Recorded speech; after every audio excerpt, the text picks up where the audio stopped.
दिन का बस्तर प्रवास है, आज और कल का। और ये 2 दिनों में विकसित बस्तर की ओर इसको लेकर विभिन्न स्तर में बैठक का आयोजन है। आज कुल 5 घंटे का बैठक हुआ है और इसमें बस्तर में कैसे हम लोग कृषि को आगे बढ़ा सकते हैं, कैसे पशुपालन, मत्स्य पालन को यहाँ पर बढ़ा सकते हैं, कैसे यहाँ पर उद्योग धंधा को बढ़ा सकते हैं। पर्यटन की अपार संभावना है बस्तर में, तो पर्यटन कैसे यहाँ पर बढ़ा सकते हैं और कौशल विकास करके यहाँ के बेटा बेटियों को रोजगार से कैसे जोड़ सकते हैं। इन चारों विषयों पर बड़ी सार्थक चर्चा हुई है और चारों विषयों के जानकार विशेषज्ञ सभी लोग यहाँ पर आमंत्रित थे। सबके सुझाव लिए गए हैं और हमारे अधिकारियों ने सबको नोट भी किया है। और कृषि के सेक्टर में हमारे बस्तर में मिलेट्स की खेती का काफी स्कोप है। दंतेवाड़ा जैसे जिले में मिलेट्स की खेती अच्छी हो रही है, तो इसको और आगे कैसे बढ़ाया जाए, कहे कि मिलेट्स की मांग बढ़ते जा रही है और इसका अच्छा कीमत भी मिल रहा है, तो इस पर चर्चा हुई है। और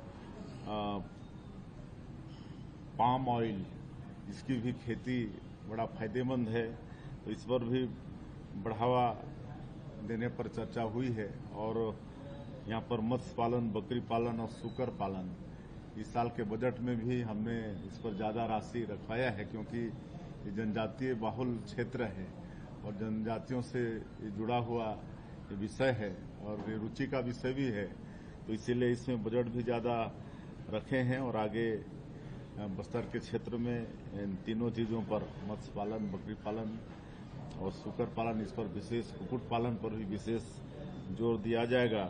और यहाँ पर उद्योग धंधे कैसे बढ़ें, और इस साल के बजट में हम लोगों ने विशेष फोकस किया है बस्तर के क्षेत्रों को, और विशेषकर हमारे जो जनजातीय समाज के अगर कोई बेटा बेटी, कोई महिला, ये सब उद्यम के क्षेत्र में आगे आना चाहते हैं, तो हम लोगों ने नई इंडस्ट्रियल पॉलिसी भी लॉन्च की है। उसमें भी कई तरह की सुविधाएं हैं। इनको ST SC के हमारे जो अगर उद्यम के क्षेत्र में आगे बढ़ना चाहते हैं तो मात्र ₹1 एकड़ में उनको इंडस्ट्री के लिए जमीन उपलब्ध कराना, ये सब बहुत सारी सुविधाएं हैं। और हमको ये बताते हुए भी हर्ष हो रहा है कि यहाँ से जो प्रोडक्ट हैं, करीब 102 करोड़ रुपए का बस्तर संभाग से एक्सपोर्ट भी हो रहा है। ये खुशी की बात है, सबको और आगे बढ़ाने की आवश्यकता है। और उसी तरह से पर्यटन की भी अपार संभावनाएं हैं।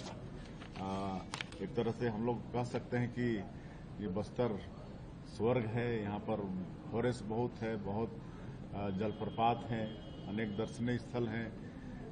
चित्रकूट का जलप्रपात है और भी तीरथगढ़ है, कुटुमसर का गुफा है। तो और जो यहाँ का एक नासूर है नक्सलवाद, वो भी समाप्ति की ओर है और उससे नक्सलवाद के साथ हम लोग मजबूती के साथ लड़ भी रहे हैं। तो आने वाले समय में ये नक्सलवाद भी अंतिम सांसें ले रहा है और इसका भी खात्मा निश्चित है।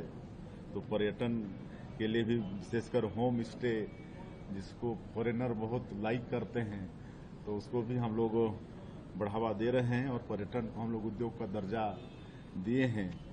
और नई उद्योग नीति में पर्यटन के क्षेत्र में भी कई सब्सिडी वगैरह दे रहे हैं, तो इसका भी लाभ आने वाले समय में होगा।